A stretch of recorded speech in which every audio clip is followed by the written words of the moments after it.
wabarakatuh. Selamat sore ibu-ibu, teman-teman dari SDN Trombomas 2 yang saya cintai. Terima kasih ibu-ibu telah meluangkan waktunya untuk hadir di ruang guru ini guna menghadiri acara diseminasi terkait aksi nyata saya, budaya positif. Adapun konsep intinya yaitu perubahan paradigma, disiplin positif, motivasi perilaku, kebutuhan dasar, posisi kontrol, keyakinan kelas, dan juga segitiga restitusi. Mungkin sebagian besar di sini ibu-ibu sudah tahu semua tentang ini. Hanya saja di sini saya akan kembali memaparkan apa yang saya ketahui, barangkali meskipun itu hanya sedikit. Semoga ilmu saya yang telah saya dapatkan ini meskipun sedikit nantinya dapat membawa manfaat yang besar untuk sekolah kita tercinta ini. Amin. Baik Bapak Ibu, oh nggak ada bapaknya, ibu-ibu. Sebelum kita lanjut ke materi, coba kita sekarang bermain dulu. Bermain, cobalah buka. Ini Bu Vina suka sekali kalau buka-buka ini ya. Cobalah buka.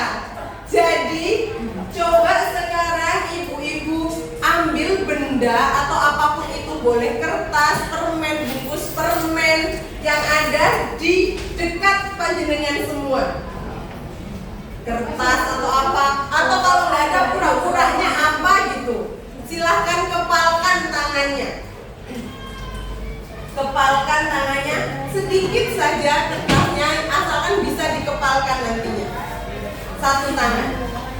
Kemudian pura-puranya benda yang panjenengan genggam itu adalah sesuatu yang sangat berharga untuk panjenengan semua. Silakan digenggam sekuat tenaga. Ya. Jadi benda itu sangat penting bagi kehidupan Anda. Kemudian silakan berkolaborasi dengan teman di sampingnya atau di depannya. Usahakan untuk membuka genggaman yang ada di teman panjenengan. Panjenengan boleh menggunakan berbagai cara. Boleh membujuk, menghardik, mengintimidasi, menggoda, menggelitik, menawari uang agar temannya itu bersedia membuka kepalan tangan. Waktunya hanya 30 detik dimulai dari sekarang.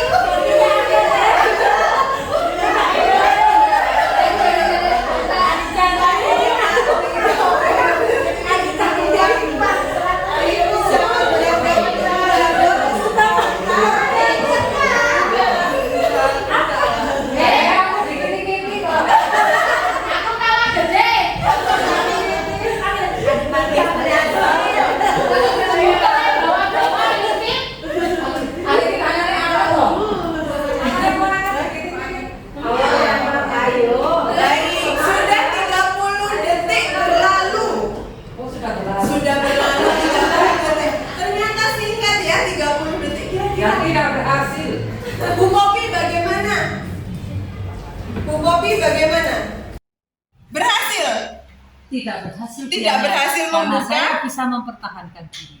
Apakah yang ada di dalam sini? Tada! Ternyata memang sangat berharga. Ada tisu. Bu Popi, kalau boleh tahu kenapa itu tadi Bu Popi tidak mau membuka genggaman tangannya? Karena 1 juta tidak ada, 1000 tidak jadi 1 juta.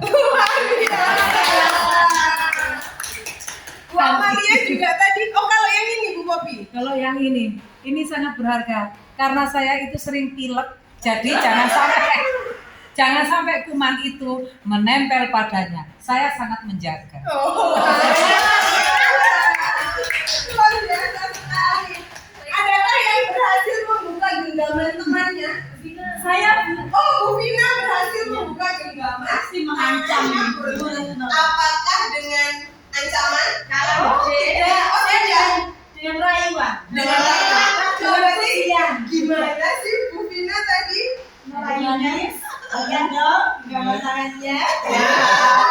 Kemudian menolak membuka semuanya. Iya, karena tergoda.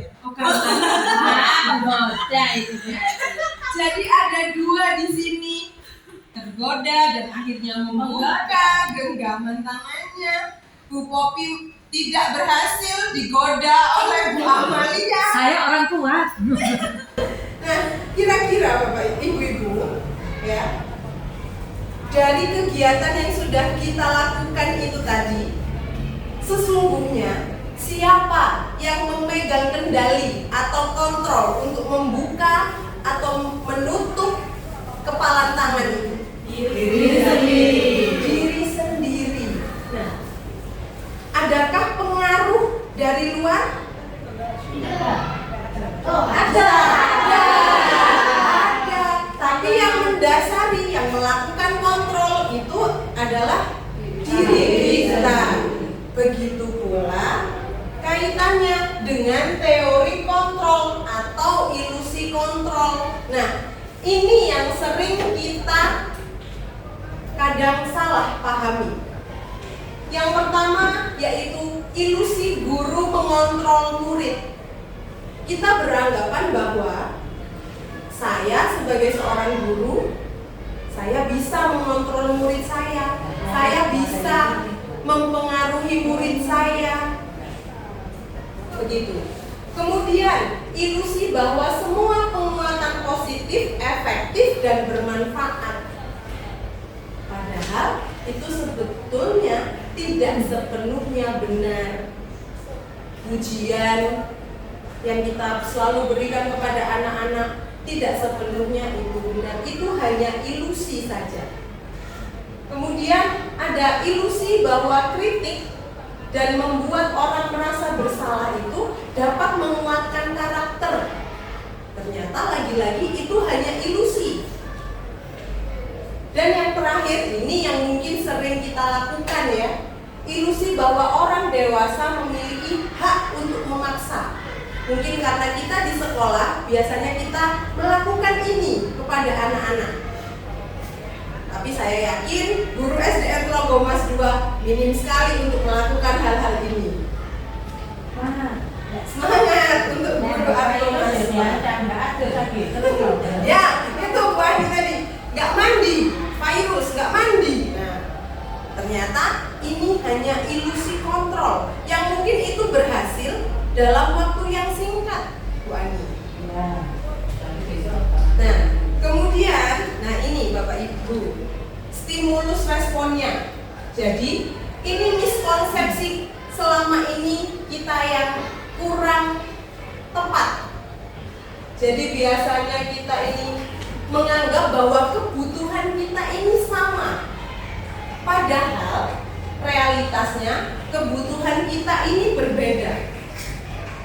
Setiap orang itu memiliki gambaran yang berbeda. Kita berusaha, kita harusnya itu berusaha memahami pandangan orang lain. Begitu juga dengan murid kita. Ketika murid kita melakukan suatu perbuatan, baik itu baik ataupun buruk, semua perilaku itu memiliki tujuan. Nah, kita harusnya menerapkan teori kontrol itu.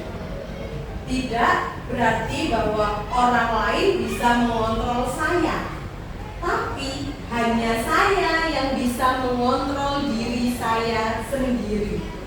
Tidak ada orang lain yang bisa mengontrol saya, tetapi hanya saya yang bisa mengontrol diri saya sendiri. Begitu pula yang akan kita lakukan pada anak-anak. Kita tidak bisa melakukan kontrol pada anak, tapi anak itu sendiri yang akan melakukan kontrol untuk dirinya.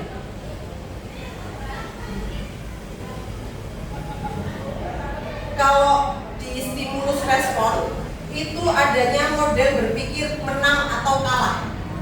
Jadinya kalau mungkin lihat murid kita sudah nangis, nah kita merasa menang. Padahal yang sebetulnya dibutuhkan adalah model berpikir menang-menang, atau biasanya kalau bahasa kerennya itu win-win solution. Sekarang Bapak Ibu, semuanya ini saya yakin Ini untuk mewujudkan kedisiplinan. Benar begitu? Nah, lalu kalau mendengar kata disiplin, apa yang ada di benak ibu-ibu semua tentang disiplin? Apa Bu Vini? Apa Bu Husna? Teratur, patuh, taat, apa Bu Vini? Sesuai aturan, konsekuen, tertib. Padahal sebetulnya disiplin menurut Ki Hajar Dewantara dan Diana Gosen mengartikan bahwa disiplin itu bentuk kontrol diri, belajar untuk mengontrol dirinya sendiri.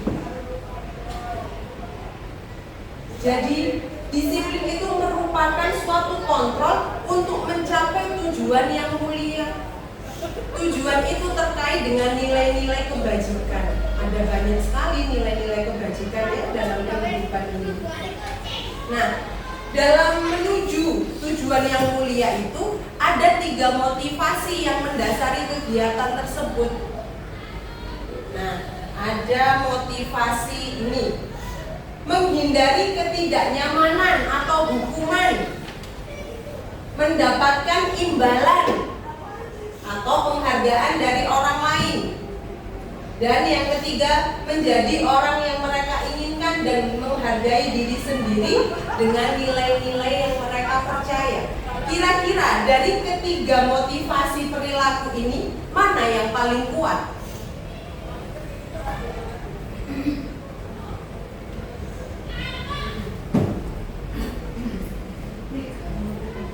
Menjadi orang yang mereka Yang kuning. Yang kuning, menjadi orang yang mereka inginkan dan menghargai dirinya sendiri dengan nilai-nilai yang mereka percaya. Betul sekali, karena poin yang ketiga ini merupakan motivasi intrinsik. Jadi motivasi internal yang lahir dari dirinya sendiri. Sedangkan nomor 1 dan 2 itu lahir dari luar, motivasi eksternal. Contoh sederhananya begini, di sekolah kita ini tidak ada, malah atau belum ada penghargaan atau hukuman untuk guru yang datang paling awal dan guru yang datang terlambat. Betul kan? Tetapi Bu Sulistiani selalu datang yang paling pagi. Kira-kira kenapa Ibu selalu datang paling pagi? Pertama, pekerjaan rumah sudah selesai. Kedua, berangkatnya kalau jam 6 itu kendaraan sudah ada, saya rumahnya jauh.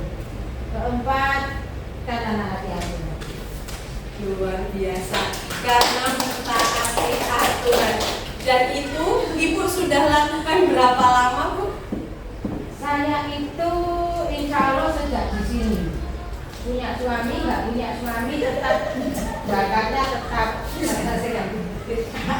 Sampai ibu saya dulu begini, karena dia situ Thomas 3 bulan, ya, ada rekreasi yang mengajak satu keluarga.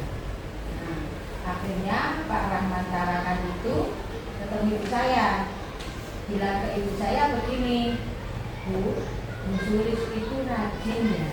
Jawabannya ibu saya apa? Itu sudah sejak kecil Pak Bu. Jawabannya itu. Luar biasa sekali, terima kasih Bu Ani.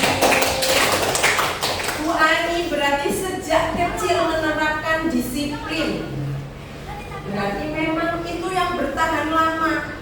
Itu memang menghargai diri sendiri dengan nilai-nilai yang sudah dipercaya, dengan berbagai pertimbangannya tadi. Kemudian juga memang itu nilai yang diyakini oleh Bu Ani. Ketika melakukan motivasi perilaku ini, sebetulnya ada dasarnya lagi, yaitu kebutuhan dasar manusia, baik itu untuk orang dewasa dan juga untuk murid-murid kita, karena kita sama-sama manusia. Kebutuhan dasar manusia itu ada 5. Kira-kira apakah ada yang masih ingat kalau saya berikan clue seperti ini? Kira-kira yang pertama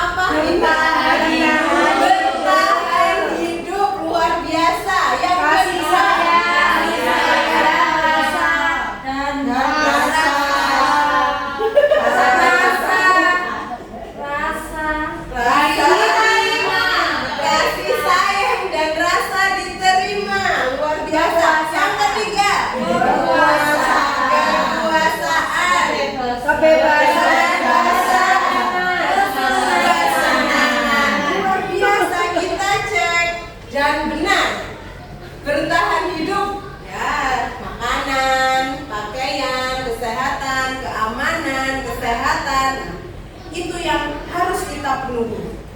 Contoh mudahnya, anak-anak datang ke sekolah belum sarapan. Ketika melaksanakan upacara, angkat tangan, masuk UKS. Kemudian kasih sayang dan rasa diterima. Itu ya sudah jelas disayangi, diterima, baik itu di kelas, di kelompok, di lingkungan, bekerja sama satu dengan yang lainnya. Itu merupakan kebutuhan kasih sayang dan rasa diterima. Kemudian kekuasaan. Kekuasaan itu menjadi terampil. Kemudian berprestasi, ingin diakui. Ingin diakui, ingin dianggap. Itu kebutuhan kekuasaan. Kebutuhan kebebasan. Memiliki pilihan, mandiri, mencoba hal baru.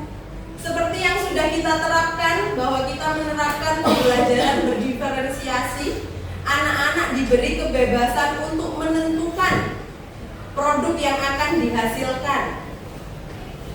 Produknya untuk siswa yang kinestetik apa, yang audiovisual apa, nah, dan seterusnya.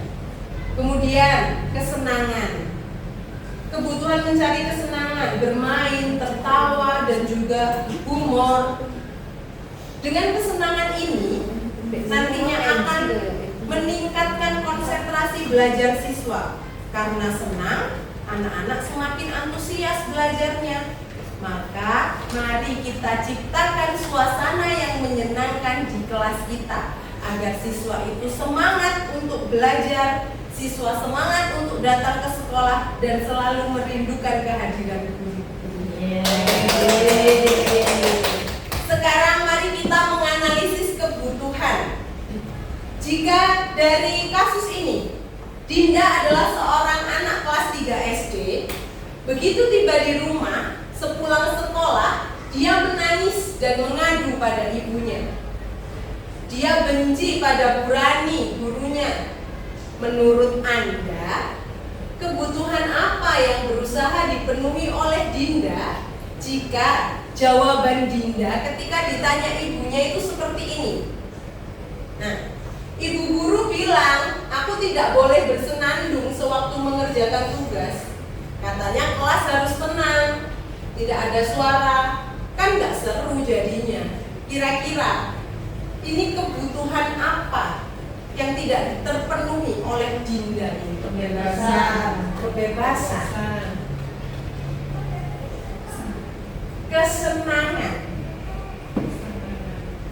Kesenangan.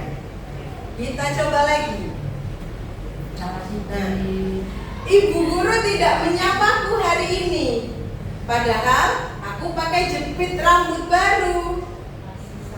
Kira-kira apa? Kebutuhan apa ini? Cinta dan kasih sayang, benar.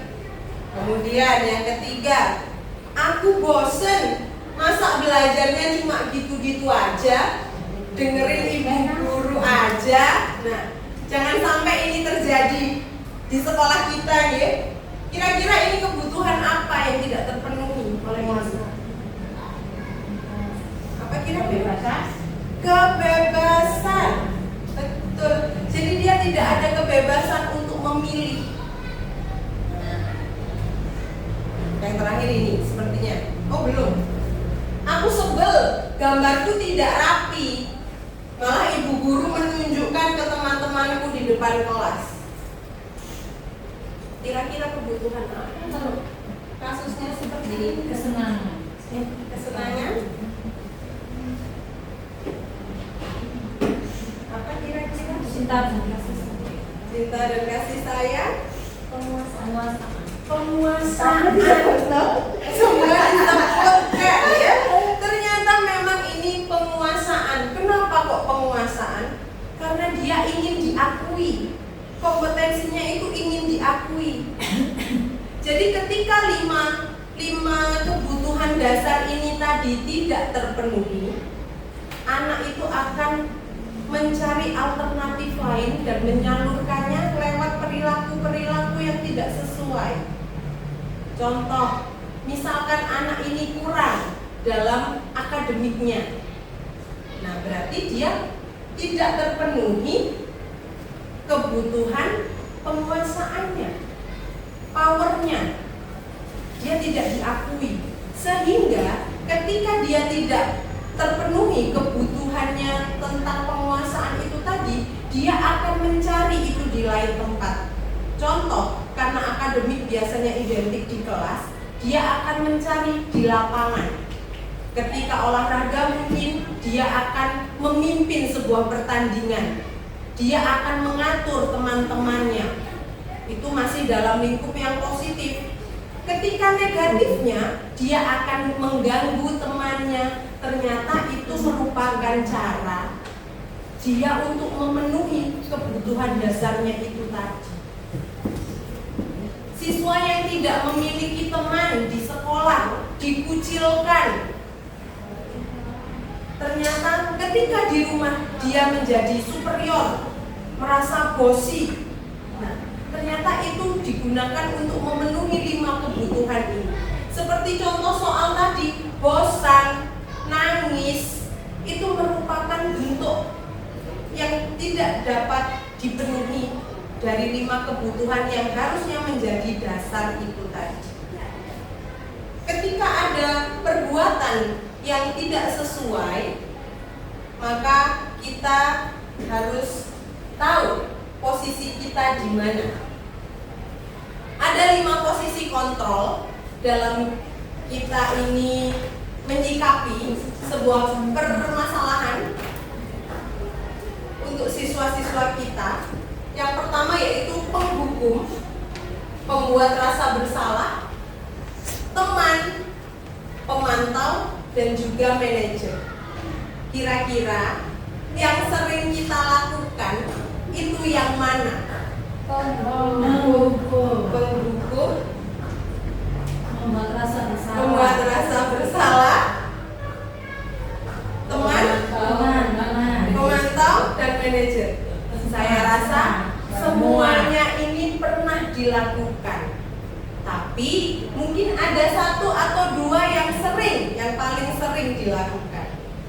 Nah, seperti yang dikatakan oleh instruktur nasional kemarin, kita itu memang harus menjadi semuanya ini, tapi kita harus tahu kasusnya apa dan kita harus tarik dulu. Kita harus tahu kapan kita harus jadi penghukum, pembuat rasa bersalah, teman, pemantau, ataupun manajer. Posisi yang paling tinggi yaitu manajer, dan itu yang paling diharapkan. Karena guru berbuat sesuatu bersama murid ketika kita memposisikan diri kita sebagai manajer ini. Kita memberi kesempatan murid untuk bertanggung jawab atas perilakunya dan mendukung murid itu untuk menemukan solusi atas masalahnya sendiri.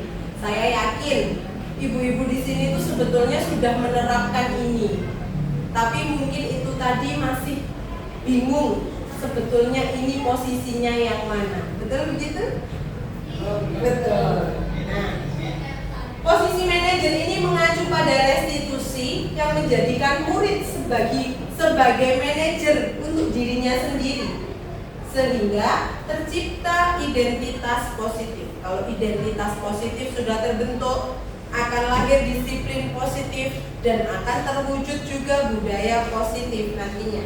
Bikin contoh ya. Jadi ketika guru sebagai penghukum, dia akan menunjuk-nunjuk ya, menghardik dan lain sebagainya. Kalau kamu, maaf tidak terlihat, kalau kamu tidak melakukannya, saya akan, nah, itu biasanya guru sebagai penghukum. Kalau guru yang membuat orang merasa bersalah, biasanya berceramah menunjukkan kekecewaannya. Kamu sudah mengecewakan Bapak Ibu, ini sudah berapa kali kamu lakukan? Bu Lala sangat kecewa atau Bu Sulis ini sangat kecewa sekali. Kayak misalkan Bu Sulis kecewa karena Virus tidak mandi begitu. Bu Vina, Atan sudah berapa kali Atan nangis terus. Bu Vina bingung ini. Nah, itu bisa jadi ini. Bu Vina menerapkan posisi pembuat orang merasa bersalah. Ketika menjadi teman, lakukan ya sekali lagi untuk ibu saja, kali ini saja. Kemudian ketika anak itu berbuat salah, kita menerapkan nanti Bu Lala bantu ya, nanti Bu Desi bantu ya untuk menyelesaikannya. Nah, itu berarti kita sudah menerapkan posisi sebagai teman. Ketika pemantau, kita menanyakan apa konsekuensinya, apa peraturannya. Nah, itu kita ada di posisi pemantau.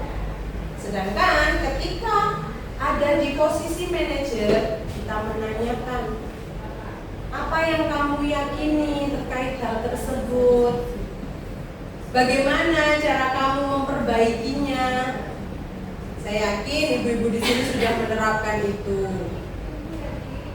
Contohnya sekarang ini, ketika ada seperti ini, saya kecewa sekali dengan kamu. Kira-kira ini menerapkan posisi kontrol yang mana? Temankah? Pemantau? Pembuat merasa bersalah? Atau penghukum? Atau manajer? Benar. Ini merupakan posisi kontrol pembuat merasa bersalah. Kalau yang ini, ya sudah, nanti Bu Guru bantu ya. Ini merupakan posisi kontrol teman. Kita sedang menerapkan posisi kontrol teman. Nah, lalu apa bedanya hukuman, konsekuensi, dan restitusi ini? Hukuman itu berarti ya secara tiba-tiba, tidak melibatkan siswa, tidak melibatkan murid. Kalau konsekuensi itu sudah terencana dan sudah disepakati. Bentuk konsekuensi itu dibuat oleh guru dan juga murid. Sedangkan restitusi itu merupakan pilihan. Kita menguatkan murid itu dalam jangka waktu yang lama. Karena murid mendapatkan penguatan dan masalah terpecahkan. Nah, kira-kira membersihkan coretan yang dibuatnya di meja tulis ini merupakan hukuman atau konsekuensi? Konsekuensi. Konsekuensi. Yang ini, murid diminta untuk push up 15 kali. Hukuman karena tidak sesuai. Kemudian berjemur di lapangan pukul 12 siang karena mengobrol dengan teman. Hukuman. Membersihkan tumpahan air di meja tulis. Konsekuensinya. Nah, kemudian Bapak Ibu, keyakinan kelas. Nah, ini sudah kita buat ketika awal MPLS dulu ya, bahwa kita sudah melibatkan murid, mencatat semua murid, maksudnya murid mencatat semua masukan-masukan dari murid itu, apa keyakinan yang ingin disepakati. Kemudian kalimat-kalimat negatifnya diubah menjadi kalimat positif. Jangan mencontek pekerjaan teman. Bisa diganti menggunakan kalimat positif yang bagaimana? Kerjakan secara mandiri, percaya diri, dan jujur. Twitter ya, luar biasa. Nah, keyakinan kelas yang sudah kita buat dan kita tempel di kelas itu perlu kita tinjau ulang. Jadi, apakah keyakinan itu sudah sesuai atau belum? Jadi perlu kita tinjau ulang secara berkala. Jika memang diperlukan untuk dirubah, itu juga boleh untuk dirubah. Kemudian segitiga restitusi dalam penyelesaian masalah. Dalam menyelesaikan masalah, kita dapat menerapkan segitiga restitusi. Apa itu segitiga restitusi, Ibu-ibu? Segitiga bermuda, bukan Bu Popi. Segitiga apa, Bu Popi? Segitiga merah muda. Aduh, apa ini ya? Segitiga hijau, hijau putih, kue lapis, bukan. Jadi segitiga restitusi ini tujuannya nanti menghasilkan murid yang mandiri dan bertanggung jawab. Segitiga restitusi itu merupakan tahapan dalam penyelesaian masalah, menstabilkan identitas, validasi tindakan yang salah, dan meyakinkan, menanyakan keyakinan. Adapun bentukannya seperti ini: menstabilkan identitas, meyakinkan murid bahwa tidak ada manusia yang sempurna dan mencari solusi permasalahan. Kemarin saya sudah mempraktekkan segitiga restitusi ini kepada murid saya. Dia makan di kelas, kemudian ketika ditanya kenapa melakukan itu, ya saya lapar Bu. Ya, kita nggak boleh serta-merta mengatakan bahwa ya kamu salah, tidak. Karena tidak ada manusia yang sempurna. Itu berarti kita sedang menerapkan di langkah ini, menstabilkan identitas, meyakinkan bahwa tidak ada manusia yang sempurna. Kemudian validasi tindakan. Ya, Bu Lala juga pernah merasa lapar. Kalau lapar ya makan. Nah, itu merupakan menstabilkan identitas. Kemudian validasi tindakan yang salah. Kita memahami alasan murid itu berbuat salah kenapa. Dan yang terakhir, menanyakan keyakinan, berhubungan dengan motivasi internal, berhubungan juga dengan keyakinan kelas yang telah dibuatnya. Adapun, segitiga restitusinya seperti ini.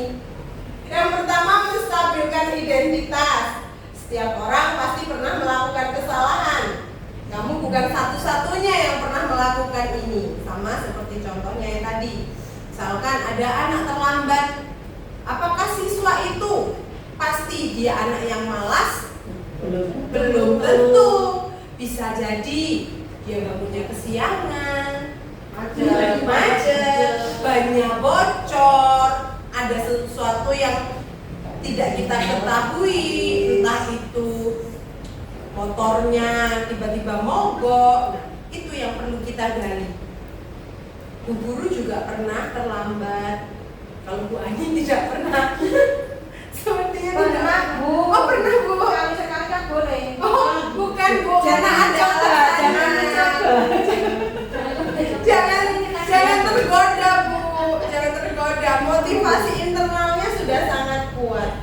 Baik begitu, nggih. Ada validasi tindakan yang salah dan juga menanyakan keyakinan. Karena durasi sebetulnya ini ada simulasi tentang segitiga restitusi. Tapi karena durasi dan kita ingin segera pulang, mari kita akhiri.